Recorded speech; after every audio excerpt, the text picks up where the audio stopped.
Praise the Lord. Hallelujah. Mark chapter 2 verses 1 to 11. When he returned to Capernaum, after some days it was reported that he was at home. So many gathered around that there was no longer room for them, not even in front of the door. And he was speaking the word to them. Then some people came bringing to him a paralyzed man, carried by four of them. When they could not bring him to Jesus because of the crowd, they removed the roof above him. And after having dug through it, they let down the mat on which the paralytic lay.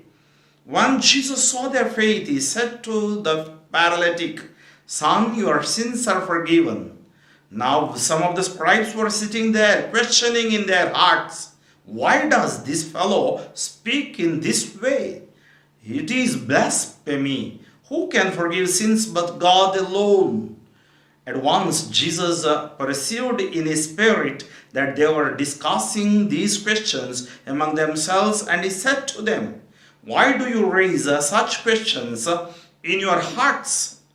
Which is easier to say to the paralytic, 'Your sins are forgiven,' or to say, 'Stand up and take your mat and walk'?